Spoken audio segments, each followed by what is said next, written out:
नमस्कार, बहुत स्वागत है आपका। आप देख रहे हैं गणेशा धर्मा सन्मार्ग। शनिदेव सबसे धीमे ग्रह हैं और इनकी जो चाल है वो बहुत धीमी तो होती ही है, साथ ही एक राशि से दूसरे राशि में गोचर करने में लगभग 2.5 साल का समय लगाते हैं। हालांकि शनिदेव के बारे में एक बात और भी है कि यह हानिकारक यानी नुकसान पहुंचाने वाले ग्रह तो हैं, लेकिन आम तौर पर इनकी दशा के प्रभाव में उदासी, दुख, तनाव महसूस भी करते हैं लोग। तो अगर जन्म कुंडली में शनिदेव के स्थान कहाँ पे है, कहाँ बैठे हैं, ये भी निर्भर करता है आपके जीवन में कर्मों का फल कितना मिलेगा। लेकिन जब हम गोचर की बात करें तो शनिदेव 29 अप्रैल 2022 को कुंभ राशि में आएंगे।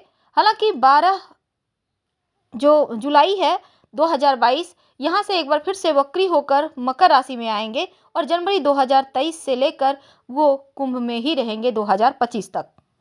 तो ऐसे में आप सभी राशियों पर इसका क्या प्रभाव पड़ेगा, क्योंकि कष्ट, दुर्घटना, बीमारियां, दुख, ये सभी चीज़ें इनके शनिदेव के परिवर्तन में होती हैं। लेकिन जिस व्यक्ति पर साढ़े साती ढैया हो उन पर ज़्यादा परेशानियां आ।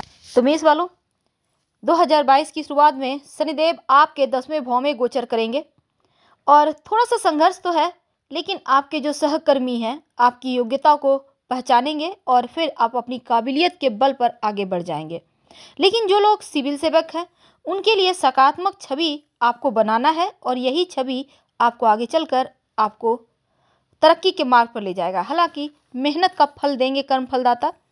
और इस समय सस नामक महापुरुष राजयोग भी बना हुआ है, तो यकीनन आपके जीवन में इसका पॉजिटिव रिजल्ट मिलेगा। अगर आप किसी भी तरह का व्यापार शुरू करना चाहते हैं तो यह समय बहुत अच्छा है। अपने कार्य को और अधिक उत्साहपूर्वक आप करते नजर आएंगे। तो शनिदेव जब कुंभ राशि में जाएंगे तो यकीन मानिए एक बार फिर से आपके जीवन में पॉजिटिव रिजल्ट आपको मिलेगा, लेकिन फिर भी लोगों की आलोचनाओं का सामना करना पड़ेगा, तो इससे बचिए। वृषभ वालों, वर्ष की शुरुआत में आपके कुंडली के 9वें भाव यानी भाग्य भाव में है और मेहनत का फल आपको जरूर मिलेगा। हालांकि शनिदेव आपके इस भाव के बाद जैसे ही 10वें भाव में जाएंगे 29 अप्रैल को, तब शनि ग्रह की चाल चूंकि धीमी होती है, इसलिए शनिदेव आपके भाग्य भाव में स्थित हैं तो वो धीरे धीरे सकारात्मक प्रभाव दिलाएंगे। लेकिन जब 10वें भाव में जाएंगे तो पेशेवर जीवन में कुछ बढ़िया अवसर लाएंगे, मनचाही नौकरी मिलेगी, आपके साथ काम करने वाले लोगों का तालमेल बेहतर होगा। हाँ, इस समय आपके सहकर्मी के साथ अच्छे जो आपके मुलाकात है वो होंगे। इस समय अटके हुए कार्य को एक बार फिर से आप गति दे सकते हैं। बात करें अगर मिथुन राशि की, तो मिथुन वालों आपके ऊपर चल रही है शनिदेव की ढैया और इस समय आपके अष्टम भाव में गोचर कर रहे हैं। हालांकि 29 अप्रैल 2022 से आपके नवम भाव में आएंगे, आपकी ढैया समाप्त होगी, लेकिन पूरी तरह से समाप्त जनवरी 2023 में होगी आपकी ढैया। आपके अंदर जो दुख है, तकलीफ है, उसको थोड़ा कम करेंगे राशि परिवर्तन करने के साथ ही जीवन आपका सामान्य रहने वाला है और अभी तक जो भी अटके हुए कार्य थे एक बार फिर से गति पकड़ेंगे। धैर्य के साथ, शांति के साथ आगे बढ़े, सकारात्मक प्रयास आप कीजिए। यकीन मानिए जुलाई के महीने में शनिदेव जब फिर से अष्टम भाव में आएंगे तो ऐसे में आप अपने खासकर हड्डियों की समस्या से आपको बचना है, और क्योंकि ये बहुत आवश्यक है। कर्क राशि की अगर हम बात करें तो कर्क वालों आपके सप्तम भाव में शनिदेव हैं अभी, और जैसे ही अष्टम भाव में आएंगे 29 अप्रैल को आपके ऊपर ढैया भी शुरू हो जाएगी। तो जीवन साथी के साथ संबंध आप बहुत अच्छे नहीं दिखते। आप महसूस करेंगे कि जीवन साथी आपको नज़रअंदाज कर रहा है। वैसे ढैया शुरू होने के बाद थोड़े से रिश्तों पर ध्यान देना होगा। अपने स्वास्थ्य का ध्यान रखें, आपके माता पिता के स्वास्थ्य का ध्यान रखें। आपके खिलाफ कोई षड्यंत्र रच सकता है तो खुद को अकेला या भटका हुआ तनावपूर्ण महसूस कर सकते हैं, तो आपको ऐसे में बचना होगा। हालांकि रिश्तेदार की वजह से कोई गलतफहमी ना हो जाए, इसका भी ध्यान रखना है। और जुलाई के महीने में शनिदेव आपके सप्तम भाव में फिर से वापस जब आएंगे तब संभव है कि विवाहित जीवन में जो भी मतभेद है वो समाप्त हो जाए। बात करें अगर हम जो सिंह वाले हैं उनकी, तो सिंह वालों आपके छठे भाव में इस समय शनिदेव स्थित है, तो कानूनी मामले वगैरह में उलझ ना जाए। अगर उलझे हैं तो यहाँ पर हालांकि आपके पक्ष में फैसला आएगा, लेकिन एक खास ये बात है कि छोटी छोटी बातों को लेकर इशू ना बनाएं, जीवन साथी के साथ झगड़े ना करें। वैसे 29 अप्रैल से आपके विवाह स्थान पे जब शनिदेव आएंगे तो पार्टनरशिप के व्यवसाय में थोड़ा सा आपको ध्यान रखना होगा। हालांकि भाग्य का साथ मिलेगा और आपका विवाह इस समय हो सकता है, लेकिन अपने स्वास्थ्य का ध्यान रखें। कोई पुरानी बीमारी है तो एक बार फिर से आप अपने ऊपर ख्याल बनाए रखें। जो विद्यार्थी हैं उनके लिए बढ़िया वक्त रहेगा और ये समय कड़ी मेहनत का फल प्राप्त करने का है, तो मेहनत जरूर करें। जो आपके वरिष्ठ हैं आपकी मेहनत का फल जरूर देंगे। कन्या राशि, कन्या वालों, आपके लिए शनिदेव का शुरुआत में पंचम भाव में है, तो छात्रों के लिए बहुत अच्छा नहीं है, क्योंकि पढ़ाई में बाधाएं हैं, मन भटक रहा है, एकाग्रता भंग हो रही है। लेकिन प्रतियोगिता परीक्षा की तैयारी कर रहे हैं तो बस यहाँ पर आपको थोड़ा फोकस करना है, गायत्री मंत्र पढ़ते रहें।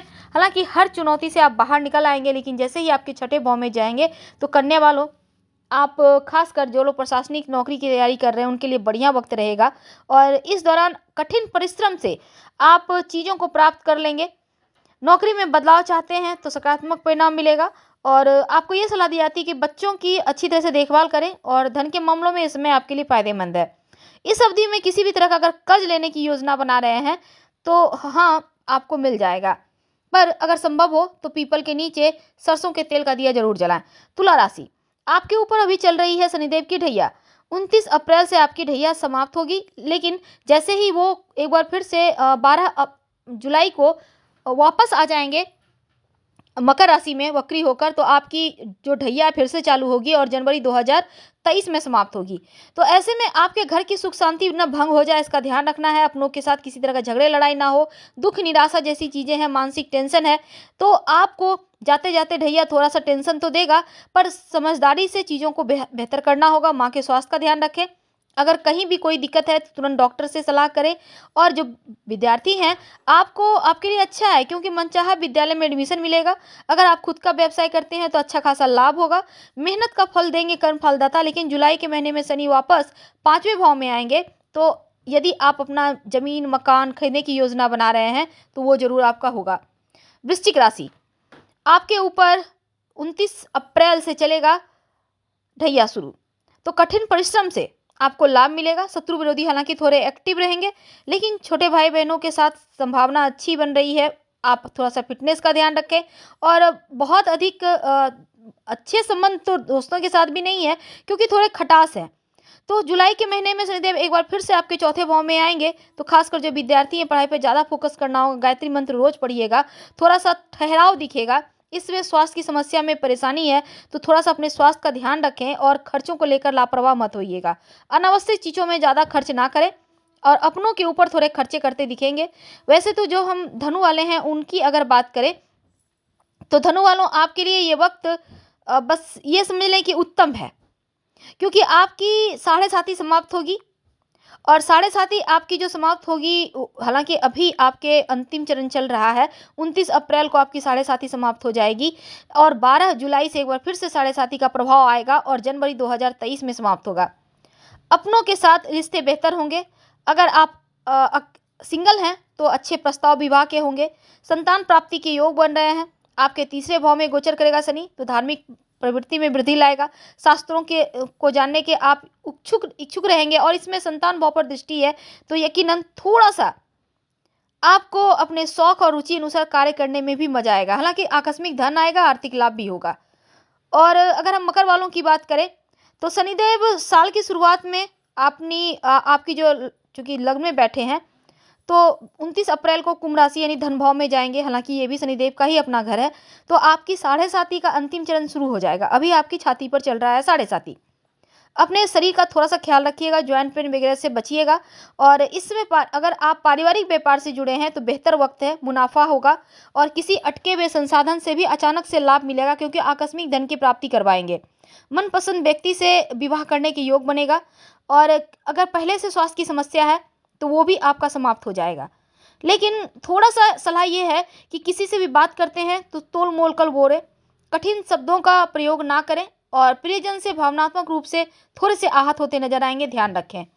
कुंभ राशि, शनिदेव आपके 12वें स्थान पर वर्तमान में चल रहे हैं विदेश भाव में। अब 29 अप्रैल को आपके लग्न में आएंगे, तो आपकी 7.5 छाती पर चली आएगी। तो आप जो विदेश पढ़ाई करते हैं, जो बच्चे हैं विदेश जाने के इच्छुक हैं या घर से दूर जाकर पढ़ाई करना चाहते हैं, आपके लिए बढ़िया योग है। अगर आप जॉब करते हैं तो स्थानांतरण के योग बन रहे हैं। अगर पुरानी बीमारी से परेशान है तो इस समय आपको डॉक्टर से संपर्क जरूर करना चाहिए, लापरवाही ना करें। अपने पैरों का ज़्यादा ध्यान रखिएगा और पैरों में जैसे कि चोट ना लग जाए, छाले न पड़ जाए, इसका ध्यान आपको रखना ज़्यादा ज़रूरी है। और विवाहित जो लोग हैं उनके लिए ज़्यादा अच्छा वक्त है, क्योंकि ये जो 2022 है ये आपके जीवन में खुशियाँ ज़्यादा लेकर आएगा और तकलीफें थोड़ी कम। हालांकि साढ़े साथी है फिर भी। मीन राशि, शनिदेव साल की शुरुआत में 11वें भाव में आपके गोचर कर रहे हैं 29 अप्रैल से। हालांकि जब तक 11वें भाव में रहेंगे तो आनंद बढ़ेगा, दोस्तों करीबियों का साथ मिलेगा। और खुद का व्यापार चला रहे हैं तो विदेशी व्यापार में शामिल हैं तो मीन वालों के लिए ये समय उत्तम है। हालांकि आपकी साढ़े साथी 29 अप्रैल से शुरू होगी और आप इस दौरान सामाजिक भी हो सकते हैं, छात्रों के लिए समय अच्छा है। और साथ ही साथ आपके 12वें भाव में गोचर से धन की मुश्किलें थोड़ी बहुत आएंगी, हालांकि खर्चों पर कंट्रोल रखिए तो उत्तम रहेगा। नींद ना आने की शिकायत आपको हो सकती है, इस समय सावधानी रखिएगा। चोट चपेट दुर्घटना योग है। अपनी ऊर्जा एकाग्रता को पॉजिटिव चीज़ों में लगाएं। कलंक योग बनेंगे, थोड़ा सा ध्यान रखें। आर्थिक लाभ या फिर किसी प्रकार की सहायता मिलने की भी संभावना है। हालांकि शनिवार के दिन आप ओम शनिश्चराय नमः का जितना ज़्यादा जप करें उतना अच्छा है। धन्यवाद।